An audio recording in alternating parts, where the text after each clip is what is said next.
सच्चिदानंद रूपाय विश्वोत्पत्त्यादि Hathaway तापत्रय विनाशाय श्री कृष्णाय वयं नमः।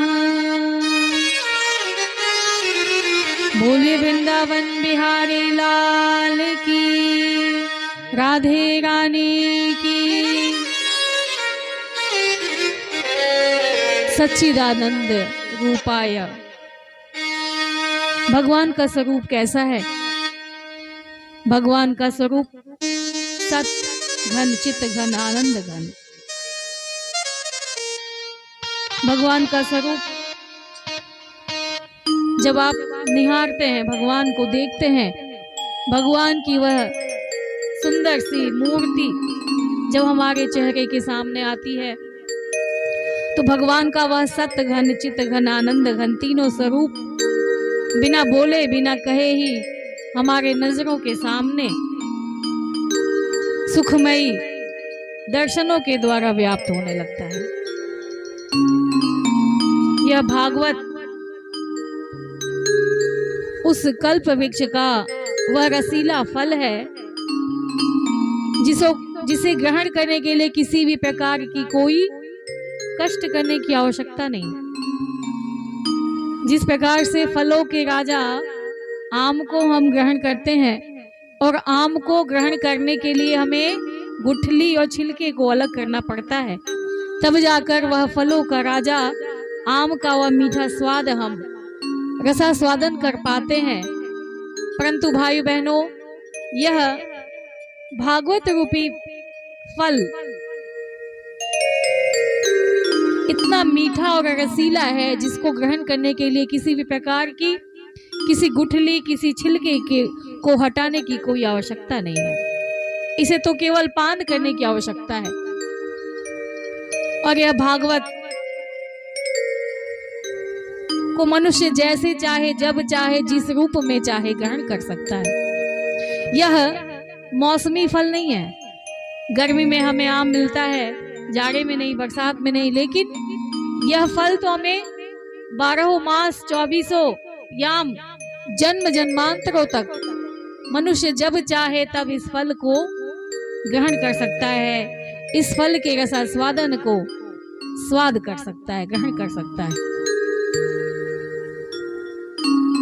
कहा गया कि गंगा मैया में जब हम स्नान करने जाते हैं तो गंगा मैया के गहराई में जितना उतरते हैं भय बना रहता है। बच्चे स्नान करने जाते हैं या कोई भी स्नान करने जाता है, माताएं बहनें सचेत करती रहती, बेटा ज्यादा अंदर मत जाना, ज्यादा अंदर जाओगे तो हो सकता है गिर जाओ। परंतु यह भागवत रूपी कथा के ज्ञान की गंगा में जब हम गोते लगाते हैं, जितनी गहराई में जाते हैं उतना ही आनंद मिलता है। जितनी इस कथा को हम गहनता से सुनते हैं, मुरली वाले के प्रेम में, मुरली वाले के कथा को श्रवण करने में जितनी गहराई मिल जाए उतना ही उत्तम होता है। और वैसे भी कहा गया है कि सुगा के द्वारा जो भी फल जूठा कर दिया जाता है वह और भी मीठा हो जाता है। क्यों? क्योंकि सुग्गा जो है उसकी घ्राण शक्ति बहुत तेज होती है, उसे सूंघने की शक्ति बहुत तेज होती है। जो फल मीठा होता है सुग्गा उसी पर जाकर उसे ग्रहण करता है। तब कहा जाता है ना कि जिस फल को सुग्गा ने ग्रहण कर लिया, जूठा कर दिया, वह और भी मीठा हो गया। इस भागवत रूपी फल को भी श्री सुखदेव जी ने सर्वप्रथम सुनाया, इसलिए यह भागवत रूपी फल, यह कल्प वृक्ष का पका हुआ फल और भी मीठा हो गया। क्यों? क्योंकि इसे श्री सुखदेव जी ने जूठा कर दिया। श्री सुखदेव जी ने हमें आप तक, सभी तक पहुंचाया, सुनाया, इसलिए यह और भी मीठा हो गया और मनुष्य के जीवन के तीनों तापों को मिटाता है। तापत्रय विनाशाय श्री कृष्णाय वयम नुमः। कौन कौन से ताप हैं जिसे यह समाप्त करता है? आदि दैहिक, आदि भौतिक और आदि दैविक। इन तीनों तापों को यह श्रीमद् भागवत मनुष्य जब पूरी तन्मयता के साथ इस कथा को श्रवण करता है, भगवान के महत्व को सुनता है, सारे चिंताओं को छोड़कर अपने मन को, अपने चित्त को पूरी तन्मयता के साथ भगवान के चरणों में लगाकर सुनता है, तो उसके ये तीनों ताप स्वतः ही समाप्त हो जाते हैं, दैहिक, दैविक और भौतिक। सौनक आदि ऋषियों ने भगवान से कहा, क्या कहा? अज्ञान ध्वांत विध्वंस कोटि सूर्य समप्रभा सुताख्याति कथा सारम मम कर्णरसायनम। हे सूत जी, जिस प्रकार से सूर्य प्रतिदिन उदय होकर संसार के सारे अंधकार को मिटा देता है, जिस दिन सूर्य ना निकले, सविता देवता ना निकले, सविता देवता जिस दिन उदय नहीं होते हैं, उस दिन त्राहिमाम हो जाता है, हाहाकार मच जाती है। सविता देवता, भास्कर देवता प्रतिदिन उदय होकर, उदयमान होकर पृथ्वी के समस्त अंधकार को समाप्त कर देते हैं, परंतु मनुष्य के अंदर व्याप्त इस अज्ञान रूपी अंधकार को दूर करने वाला क्या कोई ऐसा सूर्य है? सौनक आदि ऋषियों ने जब यह प्रश्न पूछा है सूत जी से, सूत जी ने कहा, एक सविता के तेज को हम बर्दाश्त नहीं कर पाते। एक सूर्य के तेज को यदि हम अपने दोनों नेत्रों को उठाकर देखें, सूर्य के समक्ष सूर्य का दर्शन करें, तो हमारे नेत्र टिक नहीं पाते, हमारे आंख चौंधिया जाते हैं, और कुछ देर तक देखने के बाद यदि हम किसी वस्तु को देखते हैं तो हमारी नेत्र, हमारी रोशनी कुछ देर के लिए धूमिल हो जाती है। इतना तेज है सूर्य देवता के अंदर, परंतु फिर भी वह मनुष्य के जीवन में व्याप्त उस अज्ञान रूपी अंधकार को मिटाने के लिए सक्षम नहीं है। तो है कौन? वह कौन है जो मनुष्य के संतापों को, मनुष्य के जीवन में अज्ञान रूपी अंधकार को मिटा सके? तब सूत जी ने कहा कि मनुष्य के जीवन में अज्ञान रूपी अंधकार को दूर करने वाला, अज्ञान को मिटाने वाला यदि है तो केवल एक सद्गुरु ही है। गुरु गोविंद दो खड़े काकला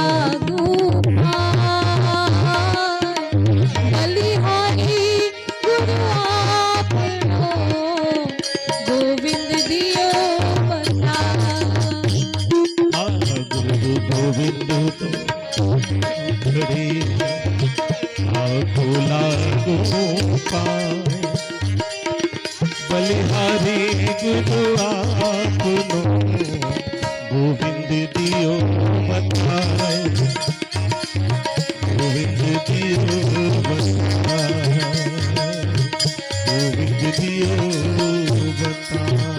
मनुष्य के जीवन के अंधकार को मिटाने के लिए, मनुष्य के जीवन के अज्ञान रूपी अंधकार को समाप्त करने के लिए बस एक ही है सक्षम, और वो है सद्गुरु। आज तो गुरु बहुत मिल जाते हैं, लेकिन सच्चा गुरु आज के जीवन में मिलना बहुत ही मुश्किल है।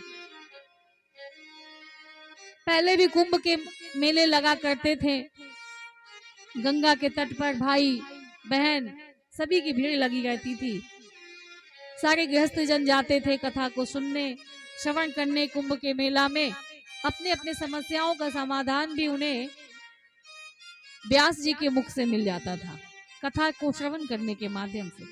परंतु आज ना वो कुंभ रह गया, ना वो व्यास रह गए, और ना हमारे समस्याओं को समाधान करने वाले ऐसे सदगुरु रह गए। सदगुरु वो है जो मनुष्य के हर जीवन के संकटों को दूर करके, अज्ञान रूपी अंधकार को दूर करके उसे उज्जवल भविष्य को प्रदान करे, ज्ञान को प्रकाश के रूप में परिवर्तित करके मनुष्य के जीवन को धन्य धान्य से भर दे। ऐसे इंसान का नाम है गुरु। जब तक गुरु सच्चा ना मिले तब तक हमें गुरु ढूंढना चाहिए, क्योंकि हमारे जीवन का मोक्ष तभी होता है, हमारा जीवन तभी पार हो सकता है जब हमारे जीवन में सच्चे सद्गुरु मिले। आज के समय में यदि हमें अपने जीवन को पार लगाना हो, तमाम झंझावातों से दूर होकर जीवन को सफल बनाना हो, तो एक सच्चे सद्गुरु को अपने जीवन में लाना ही होगा। क्यों? माताएं बहनें जब दूध से घी निकालना होता है तो बहुत मेहनत करना पड़ता है। दूध से घी नहीं निकलता, दूध को दही बनाना पड़ता है, और दही से फिर मलाई निकालकर मलाई को इकट्ठा करके उसे हमारी माताएं बहनें मथनी से महती हैं, तब जाकर घी मिलता है। और उस क्रीम को आंच पर पकाने के बाद, कई कठिन तपस्या करने के बाद, मेहनत करने के बाद घी की प्राप्ति होती है। यदि हम चाहें केवल दूध से घी निकालना तो यह असंभव है। उसी प्रकार यदि सच्चा सद्गुरु जीवन में नहीं आता तो हमारा जीवन भी पार होना असंभव है। जीवन तो पार हो जाएगा जैसे तैसे, कभी इस मंदिर में जाएंगे, कभी उस मंदिर में जाएंगे, कभी उस बाबा जी के पास जाएंगे, कभी उस बाबा जी के पास जाएंगे, भटकते ही रह जाएंगे, हमारा जीवन समाप्त हो जाएगा। लेकिन यदि हमारा जीवन सन्मार्गों पे चलकर उज्जवल भविष्य को प्राप्त करना चाहता है तो इसके लिए एक सच्चे सद्गुरु के शरण में जाना होगा। एक तुम ही आधार सद्गुरु, एक तुम ही आधार, एक तुम ही आधार सद्गुरु, एक तुम ही आधार, एक तुम ही आधार सद्गुरु, एक तुम ही आधार।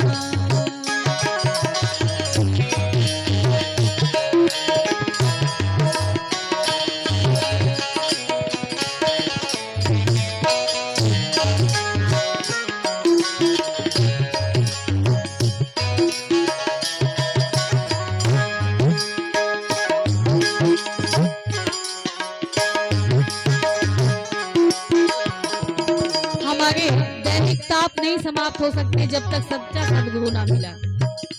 छा जाता जग में अंधियारा,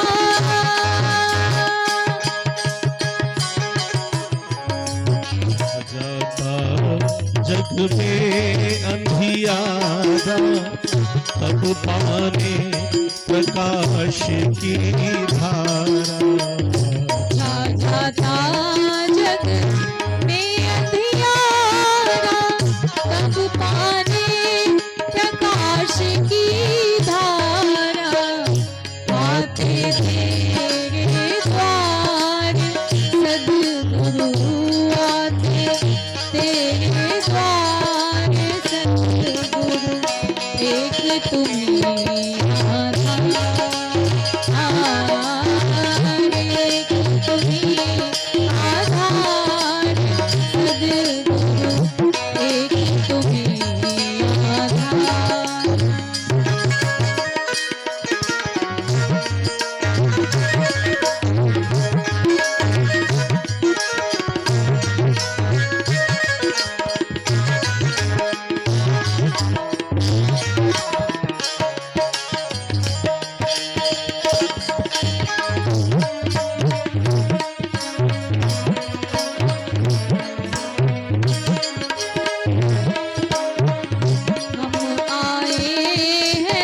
द्वार तुम्हारे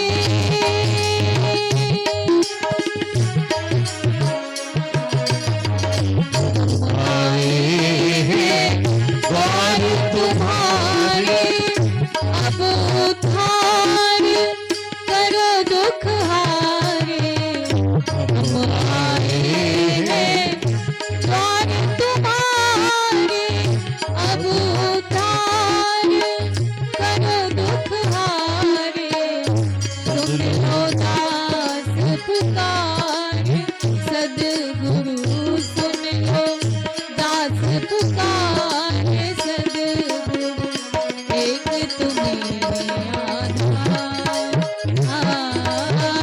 एक तुम्हें आधार सद्गुरु एक तुम्हें आधार।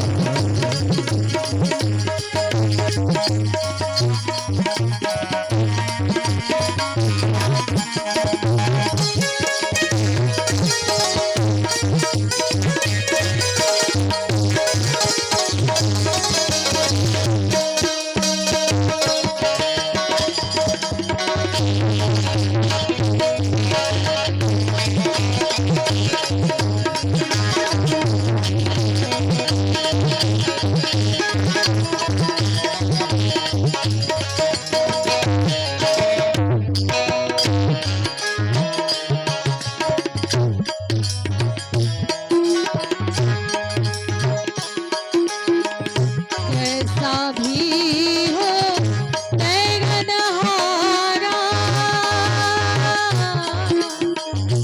ऐसा भी हो पैरनहारा मिले न जब तक शरण सहारा ऐसा भी हो पैरनहारा मिले न जब तक शरण सहारा। कैसा भी हो तैरनहारा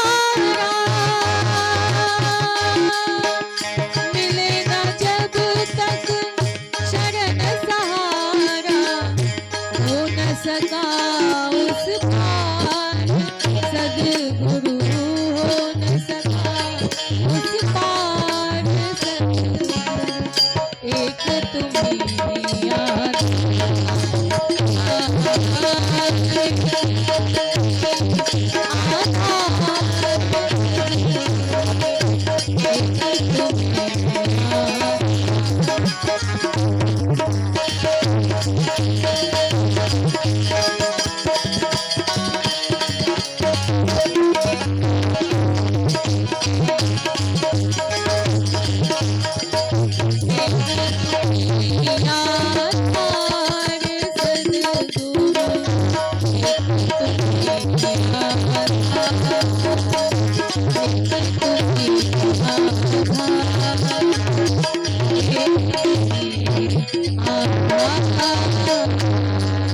बोलिए अपने अपने गुरु महाराज की जय हो।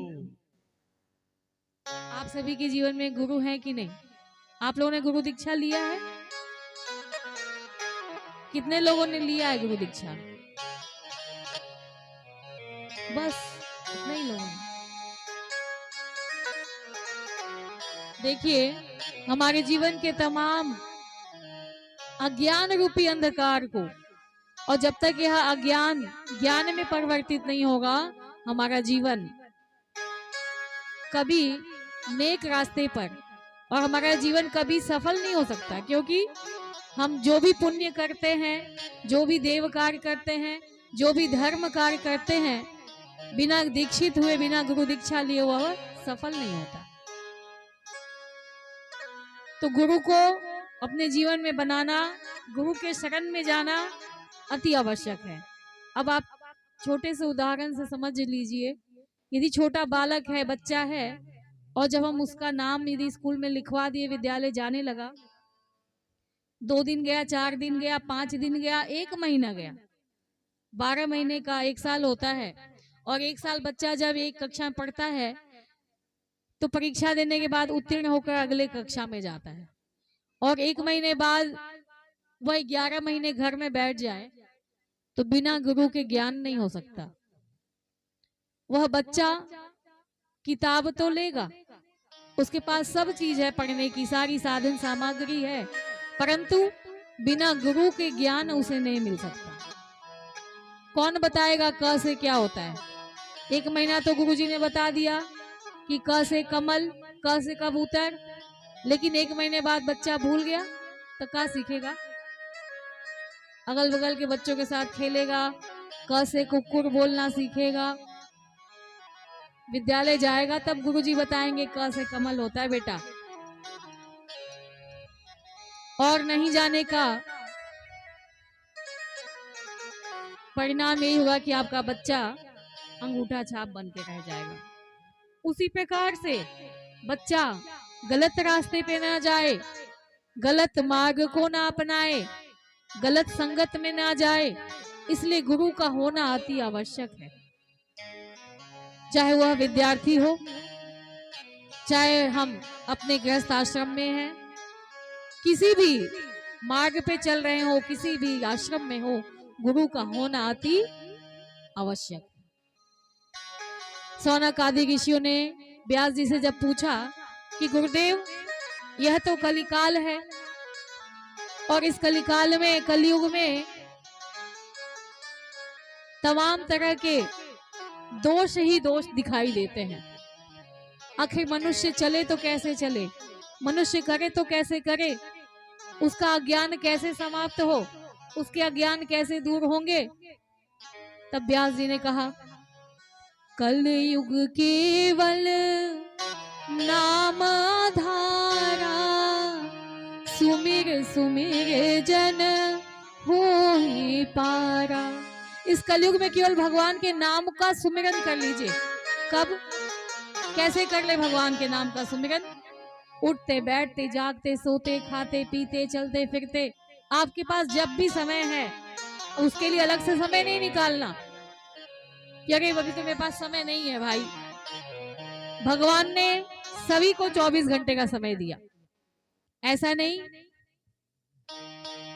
कि बच्चों को ज्यादा समय दे दिया, जवान को थोड़ा उससे कम, वृद्ध को उससे कम, ऐसा नहीं है। सभी के लिए एक समान, सभी को 24 घंटे का समय भगवान ने दिया है।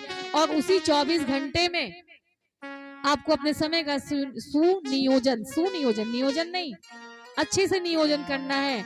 अपने समय को टाइम टेबल बनाकर चलना है कि हमें भगवान का नाम कब लेना है। और केवल भगवान के नाम का संकीर्तन करने के लिए बोल दिया, सुमिर सुमिर जन होहि पारा। केवल भगवान के नाम का सुमिरन करके, भगवान के नाम का संकीर्तन करके। अब संकीर्तन करे तो कैसे करे? अरे 4 बार भोजन, ये जो भोजन है ना 4 बार होता है। 4 बार भोजन भजन 1 बार, उसमें भी आते हैं झंझट 1000। अरे दिनवा भर तो 4 बार भोजन करना ही है। सुबह उठते के साथ क्या करना है? नाश्ता करना है, ब्रेकफास्ट। ब्रेकफास्ट के बाद भोजन, भोजन के बाद शाम को फिर नाश्ते का समय आ गया। शाम के बाद जब रात्रि का समय आया तो रात्रि में क्या भोजन करना है, क्या बनेगा, फिर उसके चिंतन में मन लग गया। तो 4 बार हो गया, सुबह, दोपहर, शाम, रात, 4 बार हो गया। 4 बार भोजन भजन 1 बार, इसमें भी आते हैं झंझट 1000। 4 बार भोजन।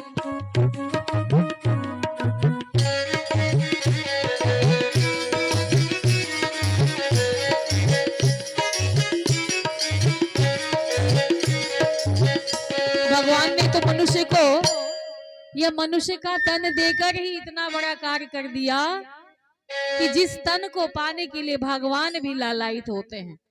भगवान भी ये चाहते हैं कि हम भी मनुष्य का तन पाकर पृथ्वी लोक पर जाए, धरती पर जाए, और जैसा मनुष्य कर्म करता है वैसे नेक कर्मों को करने का हमें भी अवसर प्राप्त हो। लेकिन अफसोस कि भगवान को सोचने के बाद भी छटपटाने के बाद भी भगवान को मनुष्य का जन्म नहीं मिल पाता। धर्म कार्य करना, पुण्य कार्य करना, केवल यह हम मनुष्यों को ही सुलभता से प्राप्त है। बड़े भाग्य मानुष तन पावा।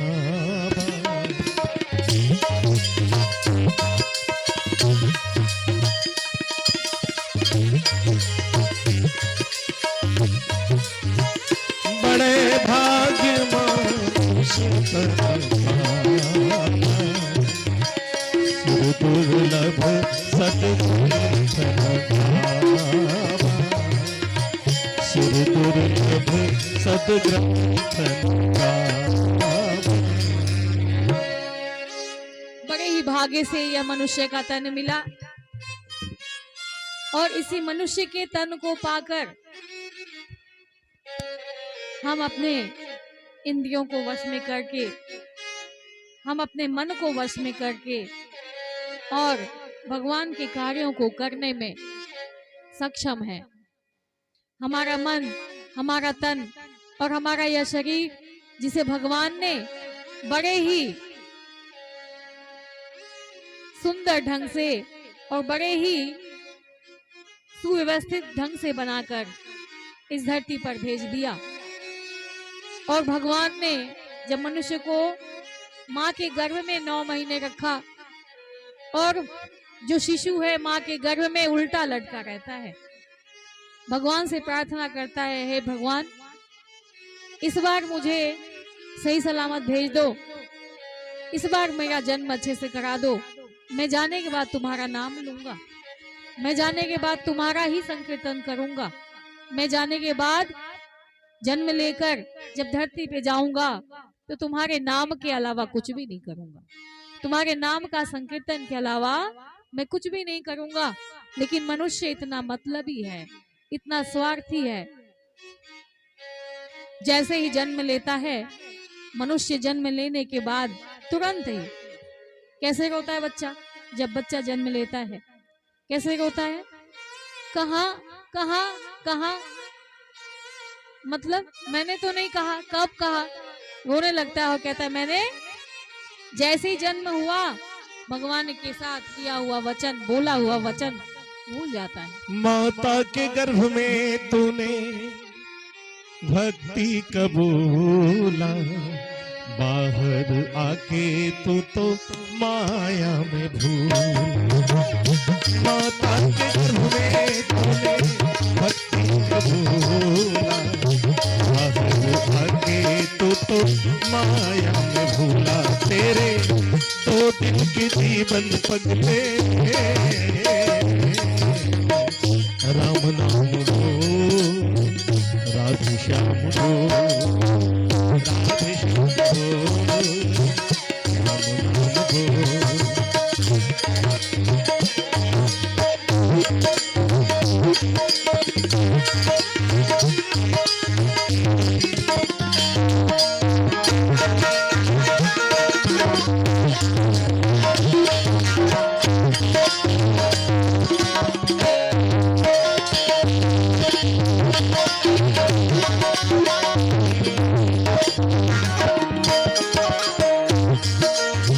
भक्ति ने कितने भक्त को उधारे, प्रभु प्रहलाद जैसे भक्तों को तारे।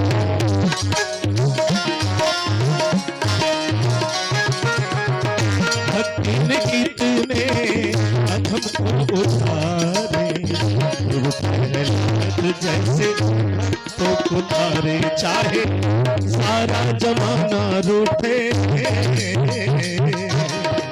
राम नाम बोल, राधे श्याम बोल, राम बोल, राधे श्याम बोल।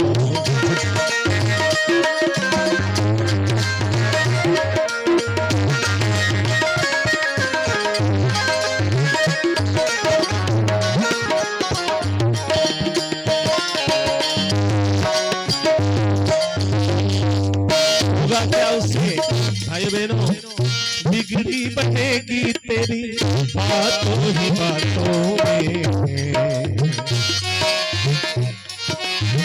बिगड़ी बनेगी तेरी बातों ही बातों में, उसको मिटेगा तेरा रातों ही रातों में। चाहे सारा जमाना रुके, राम नाम बोल राधे श्याम बोल, सीता राम बोल राधे श्याम बोल, सीता राम बोल राधे श्याम बोल। भगवान ने हमें 7 दिन दिए और आगे की कथा में आप श्रवण करेंगे कि राजा परीक्षित जी को भी 7 दिन में ही मुक्ति मिलनी थी, 7वें दिन।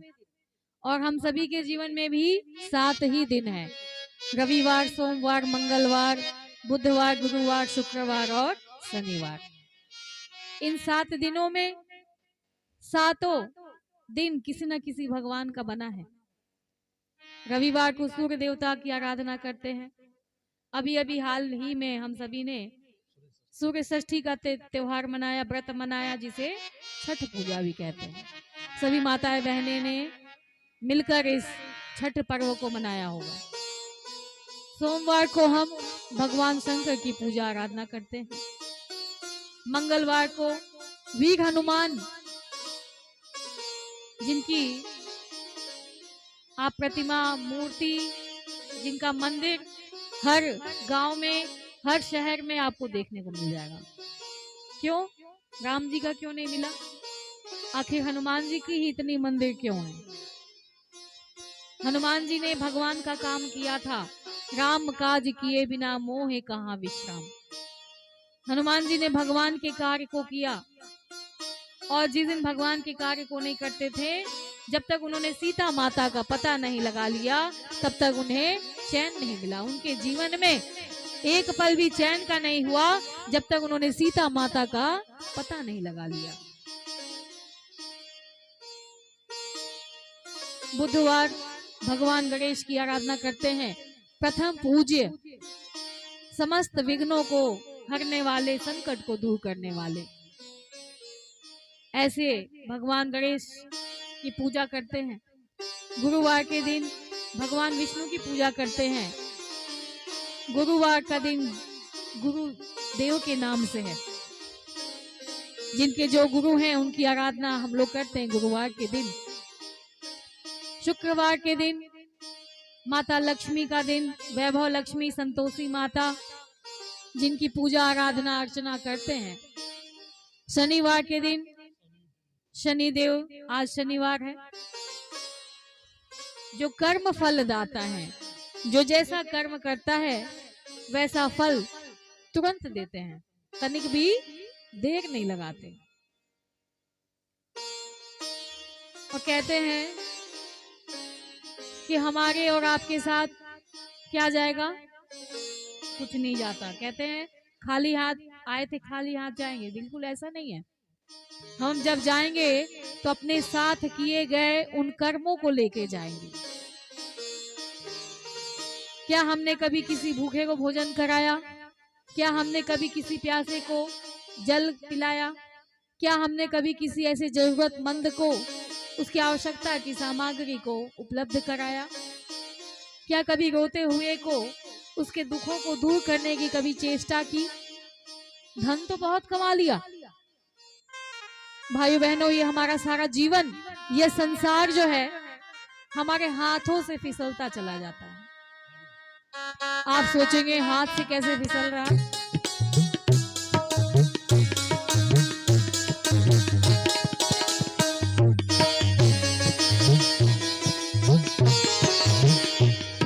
बड़े भाग्य से,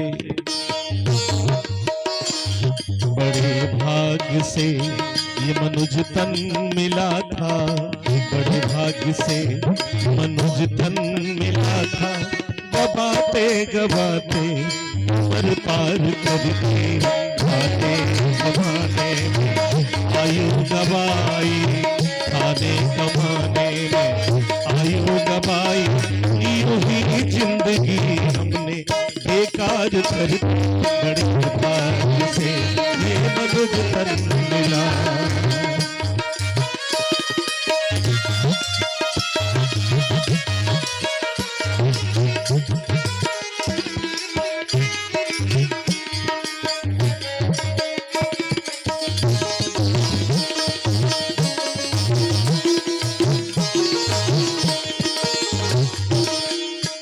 है संसार सागर में जीवन की नैया, है संसार सागर में जीवन की नैया, अरे जीवन की नैया ये जीवन की नैया, है संसार सागर में जीवन की नैया, पतवार सत्कर्म सदगुरु खिवैया, पतवार सत्कर्म सदगुरु खिवैया। माया के चक्कर में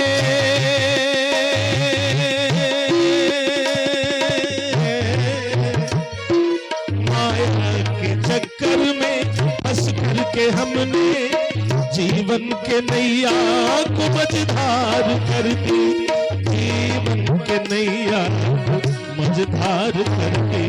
चले भी जाते हुए सभी लोग बड़े भाग्य से मनुज तन मिला था। कहते हैं ना बड़े भाग्य मानुष तन पावा, क्यों नहीं लिखे बाबा ने कि बड़े भाग भैंसा तन पावा, गधा तन पावा, कुत्ता तन पावा, क्यों नहीं लिखा? मनुष्य तन ही क्यों लिखा? बड़े भाग्य से मिला था, गवाते गवाते मरता कर दी, गवाने आयु गवाई यूं ही जिंदगी हमने बेकार कर दी। एक काम, मकान से दुकान, फिर दुकान से मकान, मकान से दुकान, दुकान से मकान, मकान से दुकान और मकान से फिर श्मशान। काम खत्म। खाने में आयु गवाई, खाने कमाने में आयु गवाई यूं ही जिंदगी हमने बेकार कर दी। भाग्य से मनुज तन मिला था, भाग्य से।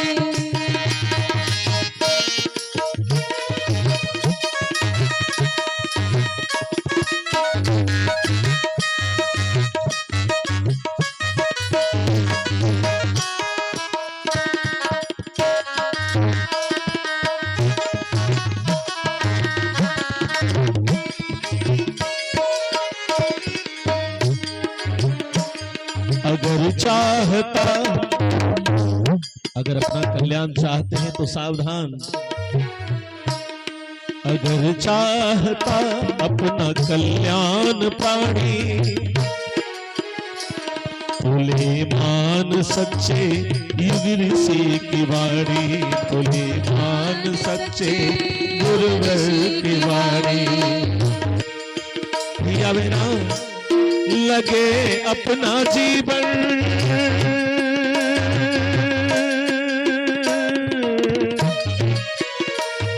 लगे अपना जीवन सत्कर्म में अब, क्योंकि अभी तक तो ये उम्र बेकार करती, अभी तक तो ये उम्र बेकार करती। बड़े भाग्य से मनुज तन मिला था, बड़े भाग्य से मनुज तन मिला, गवाते गवाते उम्र पार करती। खाने में आयु गवाई, खाने कमाने में आयु गवाई यूं ही जिंदगी हमने बेकार कर दी। से ये मनुज तन मिला, ये मनुज तन मिला, ये मनुज तन मिला।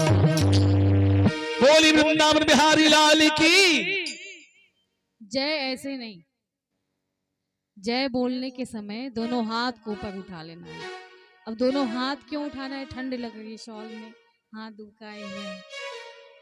दोनों हाथ इसलिए ऊपर उठाना है कि जब ये दोनों हाथ हम उठाएंगे तो हम बार बार हाथ उठाएंगे, ताली बजवाएंगे, जयकारा लगवाएंगे, तो हमारे शरीर का जो रक्त जमा हुआ है वह रक्त का संचार सही से चलने लगेगा, ब्लड सर्कुलेशन सही हो जाएगा, पहला लाभ। और दूसरा लाभ कि जब हम दोनों हाथ को ऊपर उठाएंगे तो निंदिया रानी जो हैं वो भाग जाएंगी, क्योंकि यह श्राप है कि जहाँ कथा होगी, जहाँ भाई बहन कथा श्रवण करने बैठेंगे, वहां निंदा महारानी अवश्य ही आएंगी। और तीसरा, जब हाथ उठाकर जय बोलेंगे, ताली बजाएंगे, तो हाथ की रेखा जो है मुरली वाले के सामने, भगवान के सामने हमारे जब होंगे, यदि कुछ गड़बड़ सड़बड़ है तो भगवान उसे मिनटों में दूर कर देंगे। जिस कार्य को करने के लिए हमारा पूरा जीवन बीत जाता है, हम सोचते रहते इस काम को कर ले, वह नहीं हो पाता, और उस कार्य को भगवान जो है मिनटों में कर देते हैं। तो भगवान के काम में, भगवान के संकीर्तन में और भगवान के नाम का जहाँ जयकारा लगवाए जाए, वहां दोनों हाथ को ऊपर उठाकर अवश्य ही जयकारा बोलना चाहिए।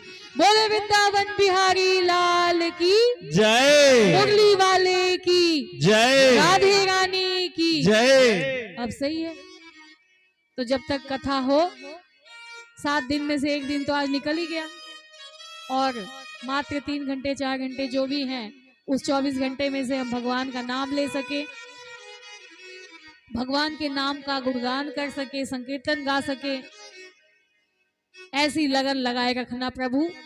इस भाव से भगवान को कथा को श्रवण करें और जयकारे में दोनों हाथ उठाकर पूरे खुले दिल से, जयकारा बोलने में तो पैसा नहीं लगता ना, पैसा लगता है, तो खुले दिल से भगवान का जयकारा लगाना है। तो कहाँ थे हम? 7 दिन भगवान ने हमें दिए, और वो 7 दिन किसी न किसी भगवान का है।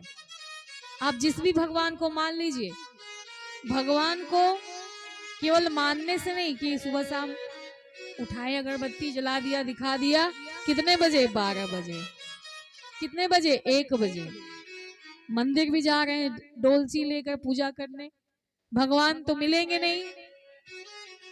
एक चीज अवश्य मिल जाएगा, वो क्या मिलेगा? आप जब सुबह से 12 बजे तक, 1 बजे तक भूखे रहेंगे और मंदिर में जाएंगे, घर में घंटी बजाएंगे, तो गैस के पेशेंट अवश्य बन जाएंगे। बहुत देर तक भूखे रहने से शुगर भी मिल जाएगा। आज प्रातः होते ही हम कुछ खाएं या ना खाएं, दवा जरूर खाना पड़ता है हर घर में। तो इस बात को ध्यान देना है कि जब हम भगवान का पूजन करते हैं, उन 7 दिन में से जिस भी देवी देवता को आप मानते हैं, केवल उनको नहीं मानना, उनकी भी मानना है। उनकी भी मानने का तात्पर्य क्या है कि राम जी ने क्या कहा, राम जी के आदर्शों में से एक भी आदर्श को अपने जीवन में उतार लिया। राम जी ने माता सबरी को 9धा भक्ति प्रदान की, और उस 9धा भक्ति में से यदि एक भी भक्ति को आपने अपने जीवन में उतार लिया, आपका जीवन धन्य होता चला जाएगा। 9 भक्ति तो नहीं उतर पाएगा, क्योंकि हम लोग कलयुग में बैठे हैं।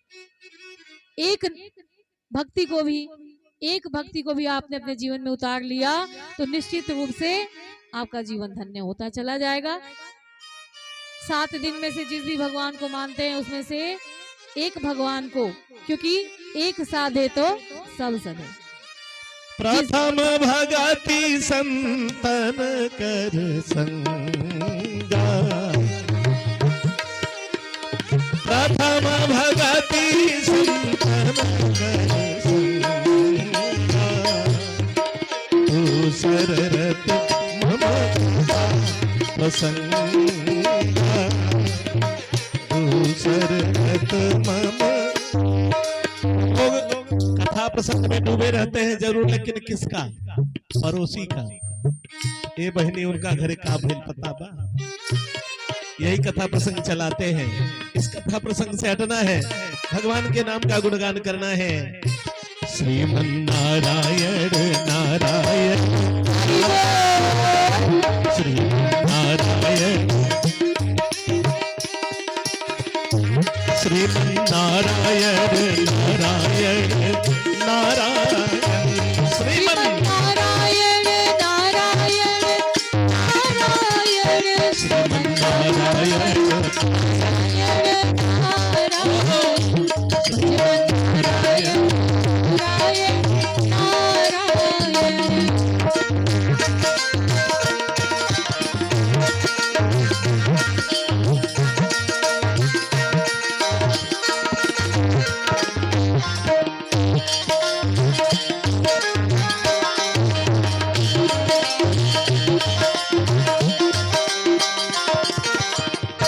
लक्ष्मी नारायण नारायण नारायण लक्ष्मी नारायण। मुंह खोलिए ना, सब लोग बोलिए ना। अब यहाँ पर समधी को गरियाने के लिए कहा जाता है, इतना तेज वो आवाज में सब लोग गाने लगते हैं, फिर पूछना नहीं कहना नहीं पड़ता। गाइए सब लोग। श्री नारायण नारायण नारायण श्रीमन लक्ष्मी नारायण नारायण लक्ष्मी सत्य नारायण नारायण नारायण सत्य यज्ञ नारायण नारायण नारायण यज्ञ नारायण भजमन नारायण नारायण नारायण। जिस प्रकार से सातों दिन किसी न किसी देवी देवता का है, उसके बाद भी आप प्रतिपदा को पूजन करते हैं, द्वितीया को कथा श्रवण करते हैं, तृतीया को तीज की कथा सुनते हैं, चतुर्थी को भगवान गणेश चौथ के नाम से आप लोग सभी जानते हैं, गणेश चौथ, गणेश संकष्ट व्रत को मनाते हैं। इसी प्रकार से हर महीने में प्रतिपदा से लेकर पूर्णिमा तक पूजन की विधि और विधान बताई गई है। हम करते भी हैं, लेकिन फिर भी आज मनुष्य इतना परेशान क्यों है? सौनक आदि ऋषियों ने प्रार्थना करके पूछा, कहते हैं चिंतामणि लोक सुखम सुरद्दु स्वर्ग संपदम प्रयक्षति गुरु प्रीतो वैकुंठम योगी दुर्लभम। इसलिए हे सूत जी महाराज, गुरु कृपा का प्रसाद आपको पूर्ण रूप से प्राप्त है। गुरु की कृपा आपको पूर्ण रूप से प्राप्त है, और जिसके ऊपर गुरु की कृपा हो जाती है वह मनुष्य धन्य और धान्य से भर जाता है।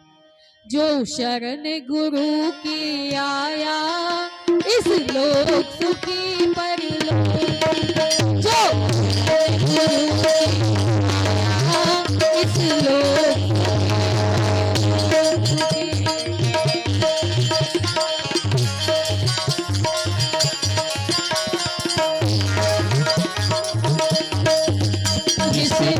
गुरु ज्ञान बढ़ाया, जिसने गुरु ज्ञान बढ़ाया इसको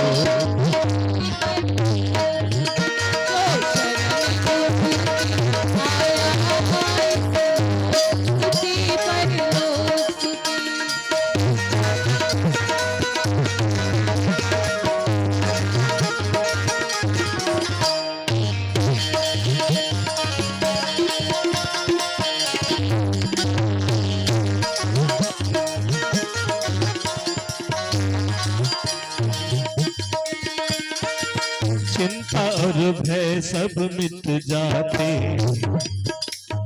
चिंता और भय सब मिट जाते, चिंता और भय दुर्गुण दूर सभी हो जाते, दुर्गुण दूर सभी हो जाते। चमके भाग्य सितारा, चमके भाग्य सितारा इस लोक सुखी परलोक। भाग्य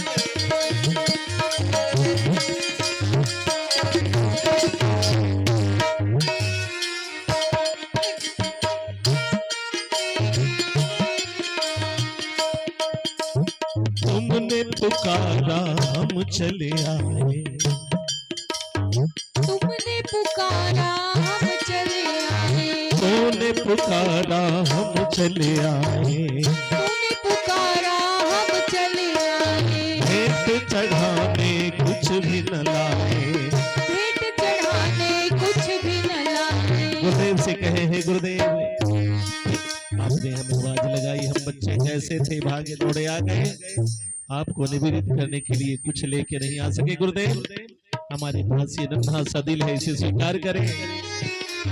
तूने पुकारा हम चले आए, तूने पुकारा हम चले आए, भेंट चढ़ाने कुछ न लाए, भेंट चढ़ाने कुछ भी न लाए। मेरा दिल ही करो स्वीकारा, इस लोक की परलोक, मेरा दिल ही करो स्वीकारा, इस लोक की परलोक।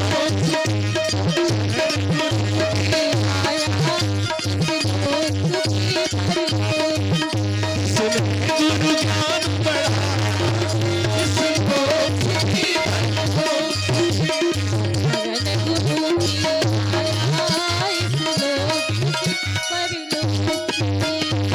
बोले सद्गुरुदेव भगवान की। इस प्रकार से जब शौनक आदि ऋषियों ने व्यास जी से कहा कि आपके ऊपर गुरु की अनंत कृपा है और आप गुरु की कृपा को पाकर धन्य धन्य हैं, जो प्रसाद आपने अपने जीवन में पाया है, हम सब चाहते हैं कि आप वही कृपा हमें भी प्रदान करें और हम आपके मुख से कथा को श्रवण करना चाहते हैं, गुरु की महिमा को सुनना चाहते हैं।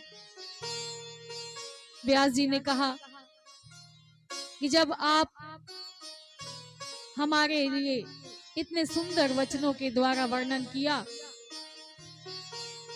व्यास जी प्रसन्न हो जाते हैं और प्रमुदित मन से कथा को श्रवण कराने से पहले सावधान करते हैं। कहा है कि तुमने पुकारा हम चले आए, भेंट चढ़ाने कुछ भी न लाए। आपने बुलाया हम आ गए, लेकिन आपके लिए भेंट उपहार स्वरूप कुछ भी नहीं लाए। इसलिए हे परमात्मा, हे प्रभु, हे भगवान, हे सद्गुरुदेव, हमारे इस दिल को स्वीकार कीजिए। और दिल को स्वीकार वो तभी करेंगे जब हम पूरी तरह से उस दिल को खाली करके परमात्मा के चरणों में जाएंगे। यदि हमारे मन में, हमारे अंतःकरण में, हमारे दिल में तमाम झंझावाट भरे पड़े रहेंगे, ये सारे दुर्विचार, पापाचार, अत्याचार, एक दूसरे की चुगली, निंदा, ये सारी हमारे अंदर जो दुर्विचार भरे पड़े रहेंगे और इसको लेकर हम भगवान के चरणों में जाएंगे तो भगवान कभी भी स्वीकार नहीं करेंगे। गुरुदेव ने कहा कि आप लोगों ने इतने सुंदर शब्दों में हमारे चरित्र का वर्णन किया, परिचय दिया। आइए हम सब भगवान के उस गुणगान को आपको सुनाते हैं, भगवान की कथा को श्रवण कराते हैं। और कथा को श्रवण कराने से पहले कह दिया, सावधानतया शुरू, सावधान होकर इस कथा को सुनिएगा। अपने मन को शांत, चित्त को शांत। और जब भगवान की कथा को सुनने बैठते हैं ना, उसी समय मन में तमाम झंझावात चले आते हैं, तमाम तरह की चिंताएं आ जाती हैं कि आज घर में भोजन बना के नहीं आए, पति देव आएंगे, उनको चाय देना होगा, उनको नाश्ता देना होगा, पता नहीं बहू ने चाय बनाया कि नहीं, बहू ने भोजन बनाया कि नहीं, और भी तमाम तरह की बातें मन में चली आती हैं। और भगवान की कथा को श्रवण करने का एक ही शर्त है कि तन मन को पूरी तरह से शांत चित्त होकर उनके चरणों में लगाना होगा। विद्यार्थी स्टूडेंट्स जब स्कूल कॉलेज में पढ़ने जाते हैं, बच्चे जब विद्यालय में पढ़ने जाते हैं, तो आचार्यगण सावधान कर देते हैं। जब कोई विशेष टॉपिक चलता है तब कह देते हैं सावधान होकर सुनना, इसके बाद इसको मैं अब दोबारा नहीं बताऊंगा। यह बहुत ही महत्वपूर्ण, बहुत ही इंपॉर्टेंट क्वेश्चन है या इंपॉर्टेंट लेसन है, पाठ है, इसको ध्यान से सुनना। उसी प्रकार व्यास जी ने भी शौनक आदि ऋषियों को कह दिया सावधानतया शृणु, सावधान होकर सुनो। यह अति महत्वपूर्ण इस भागवत का सार है जिसे आपको सुनना होगा। और वह भागवत का 4 अति महत्वपूर्ण सार क्या है? जो इस 4 महत्वपूर्ण सार को अपने जीवन में उतारता है, प्रतिदिन पढ़ता है और अपने जीवन में उतारता है, उसका जीवन भगवान के जैसा बनता चला जाता है और भगवान के चरणों में सदा स्थान प्राप्त करता है। वो क्या है? श्री भगवान उवाच अहमेवासमेवाग्रे नान्यद यत सदस्त परम पश्चादहम यदेतच्च यो अवशिष्येत सोऽसम्यहम्। श्री भगवान कहते हैं सृष्टि के आरंभ होने से पहले केवल मैं ही था। ये जो सृष्टि बनी, जब सृष्टि की संरचना हुई, जब सृष्टि को बनाया गया, तो बनाने से पहले भी केवल भगवान विष्णु, भगवान ये मुरली वाले ही थे। भगवान ने साक्षात शुद्ध शब्दों में भागवत में कह दिया कि सृष्टि की रचना होने से पहले भी मैं ही था और सत्य भी मैं हूं। सत्य भी भगवान श्री कृष्ण है और असत्य भी मैं ही था। मेरे अतिरिक्त इस दुनिया में, इस संसार में कोई अन्य नहीं है। जब सृष्टि का मैं निर्माण करता हूं, जब सृष्टि को मैं आरंभ करता हूं, तो ये सृष्टि भी मेरे द्वारा होती है और जब सृष्टि का अंत होता है, विलय होता है, तो वो भी हमारे इस नाभि कमल में जाकर समा जाता है। सृष्टि का अंत होने के बाद भी केवल सृष्टि समाप्त हो जाती है, लेकिन कौन बचता है? भगवान विष्णु। सृष्टि के समाप्त होने के बाद भी मैं ही रहता हूं। यह चर अचर सृष्टि स्वरूप केवल मैं हूं। और जो कुछ इस सृष्टि में आप देख रहे हैं ना, जो इस सृष्टि की दिव्यता को आप अपने नैनों से देख रहे हैं, यह सुंदर सृष्टि को झरना है, पेड़ पौधे हैं, पुष्प है, फल है, आसमान, खुला आसमान है। आप जो कुछ भी सृष्टि के जिस भी अंग को देख पा रहे हैं, वह कौन है? वह भगवान ही है। कहते हैं इस सृष्टि के दिव्य रूप को स्थिति देने में मैं ही हूं। प्रलय होने के बाद जो कुछ भी बचा रहता है वह भी मैं ही होता हूं। प्रलय होने के बाद भी जो बचा वो भी भगवान ही है। ऋते अर्थम यत प्रतीयेत न प्रतीयेत चात्मनि तद्विद्यादात्मनो माया यथा आभासो यथा तमः। मूल तत्व जो आत्मा है, जो दिखलाई नहीं देता, वो सबके अंदर है। आपके में है, हमारे में है, जीव जंतुओं में है। जितने भी सजीव आपको दिखते हैं, लिविंग थिंग्स और नॉन लिविंग थिंग्स, जो लिविंग थिंग्स है, जो सांस ले सकते हैं, उन सब में चर अचर सब में भगवान का ही वास है। कहते हैं ना, अभी हम बोल रहे हैं और क्या बोल रहे हैं, तो क्या हम बोल रहे हैं? हमारे अंदर जो भगवान का वो अंश बैठा है, भगवान की जो कृपा बैठी है, वह बोल रही है, हम नहीं बोल रहे। तू बोलता है कि मुख बोलता है, तू बोलता है कि मुख बोलता है, बंदा तेरे मुख बोलता है, बंदा तेरे मुख में कौन बोल मुख से कौन बोलता है? क्या तुम्हारे अंदर इतनी ताकत है? क्या तुम्हारे अंदर इतनी क्षमता है कि भगवान के गुणगान को गा सको? क्या हमारे अंदर इतनी ताकत है कि हम भगवान के चरित्र को सुना सके? बिल्कुल भी नहीं। यह जो कुछ भी बोल रहे हैं, यह जो कुछ भी चल रहा है और जो कुछ भी चलेगा, वो सब भगवान की लीला है। भगवान ही कहते हैं जो तत्व आत्मा जो कुछ भी दिखाई दे रहा है वह सब मेरे अलावा कुछ भी नहीं है। मैं ही हूँ, मैं ही हूँ और मैं ही रहूंगा और मैं ही था। तेरा नूर सब में समाया हुआ है, ये संसार तेरा बनाया हुआ है। तेरा नूर सब में समाया हुआ है, ये संसार तेरा बनाया हुआ है।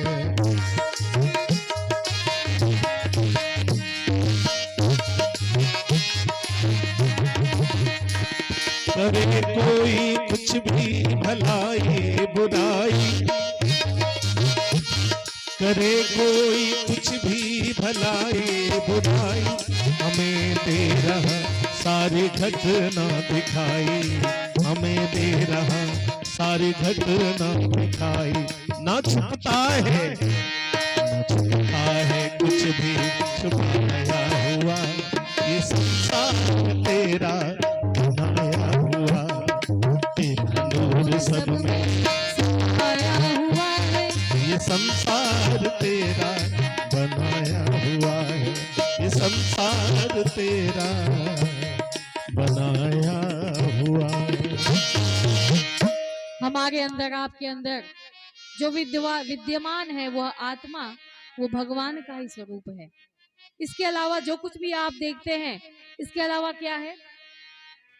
एक बच्चा जब जन्म लेता है, चाहे वो बालक हो चाहे वो बालिका हो, बड़े होने के बाद अपने घर में वह पलता है, बढ़ता है, उसकी शिक्षा दीक्षा होती है। विवाहोपरांत वह किसी का पति होता है तो किसी की पत्नी होती है, किसी की माँ बनती है, किसी की बुआ, चाची, नानी, दादी, ये सारा रिश्ता बनना शुरू हो जाता है। लेकिन यह है क्या? यह सब माया है। बेटा, बेटी, पिता, पुत्र, पत्नी, भाई, बहन, ये सब माया है, जिस माया में भगवान ने हम सभी को बांध रखा है।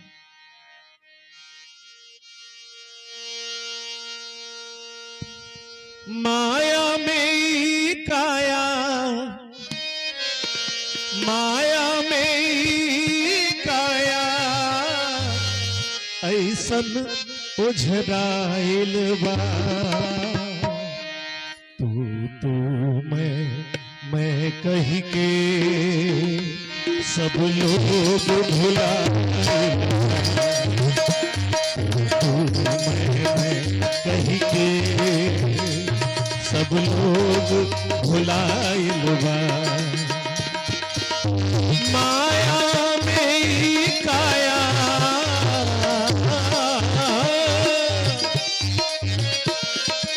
अरे माया में काया, ऐसन लपटाइल बा।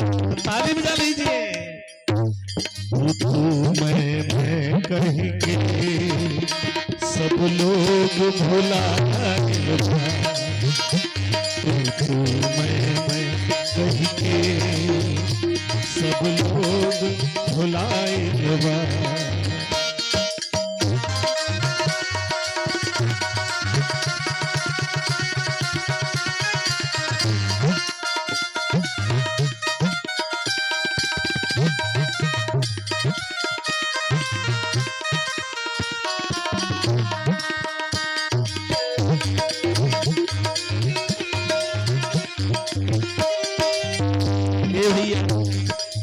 एक एक श्वास जीवन घटत था, एक एक श्वास निकल चल जाता है। दिन रात बढ़े जिंदगी,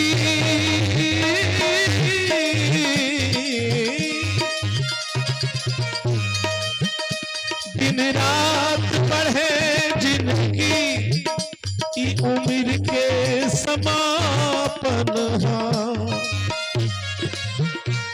आवे के जाए के सामान नयापन हाँ पहुँचल के हूँ पहुँची आ केहू के नियराइल बा तू मैं कही के सब लोग भुलाए हमार घर हम कमा के धैले बनी कुल हमरे बा आंख मुंदते कोई नाक नोचे लगी कोई नाक नोचे लगी कुल नाच नाच के कान नाक में वो निकाल लिया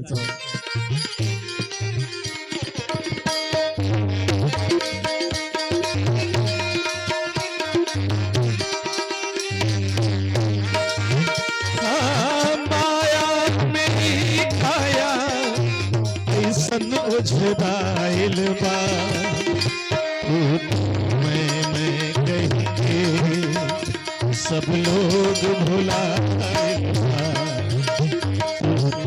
मैं कही के सब लोग भुलाइल बा। बोली वृंदावन बिहारी लाल की जय हो। भगवान ने कहा कि सत्य एक वही है जो आप सभी के अंदर हम सभी के अंदर विद्यमान है जिसका नाम है आत्मा और जो हम देख नहीं सकते आत्मा को हम देख नहीं सकते इसलिए हम भूल जाते हैं कि हमारे अंदर भगवान का ही स्वरूप विद्यमान है और जिसे हम सच्चा मानते हैं बेटी को बेटा को पति को पत्नी को जितने भी हमारे रिश्तेदार नातेदार हैं या हमसे जुड़े सगे संबंधी हैं जिन्हें हम अपना मान बैठते हैं वह अपना नहीं वह तो एक माया है वह एक परछाई है वह सत्य नहीं वह असत्य है जो सत्य है वह बस एक परमात्मा है और जिसके नाम को जपना जिसके नाम को सुनना जिसके नाम को गाना हम भूल जाते हैं जो सत्य है उससे अपना पीछा छुड़ाते चले जाते हैं।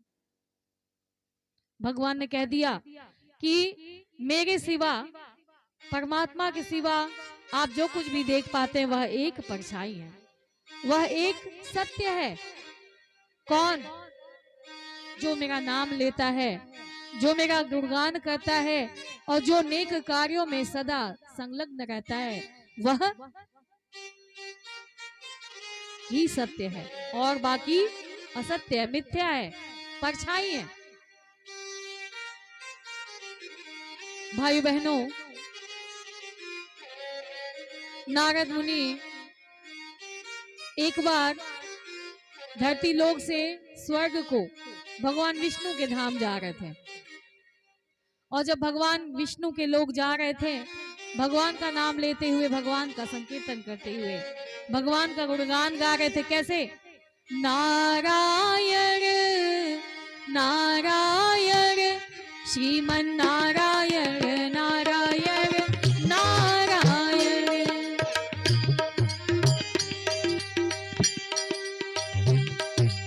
नारायण नारायण नारायण भजमन नारायण नारायण नारायण भजमन नारायण नारायण नारायण लक्ष्मी नारायण नारायण श्रीमन नारायण नारायण नारायण भगवान का नाम लेते भगवान का संकीर्तन करते नारद जी भगवान विष्णु के धाम भगवान से मिलने चल देते हैं।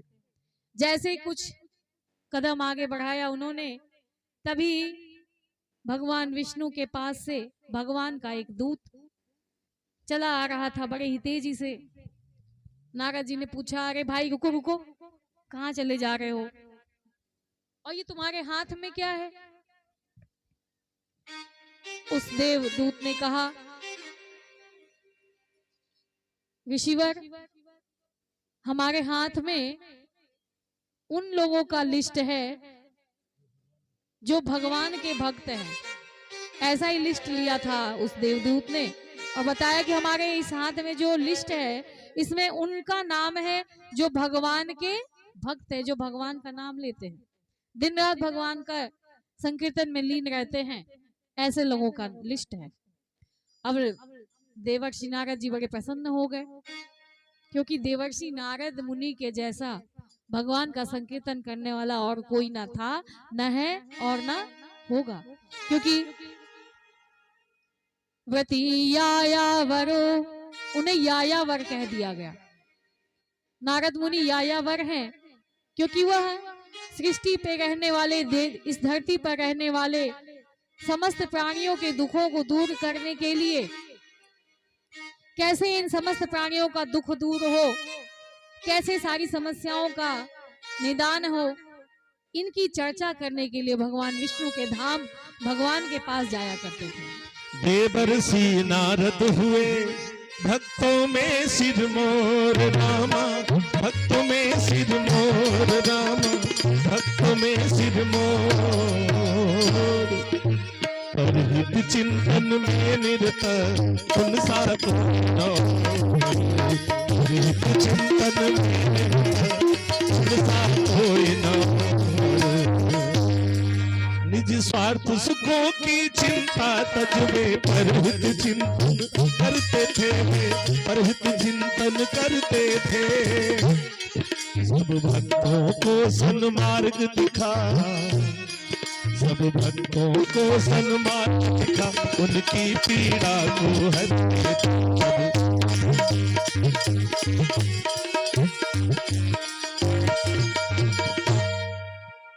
अब नारद जी को यह उपाधि मिल गई कि वो प्राणी मात्र के संकटों को दूर करने के लिए कभी भी, कहीं भी, किसी समय भगवान के पास जा सकते थे, उन्हें कोई रोक टोक नहीं था। बस इसीलिए तो श्री हरि ने था उनको यह सम्मान दिया, हाँ उनको यह सम्मान दिया। जब चाहो पहुँचो विष्णु धाम, जब चाहो पहुँचो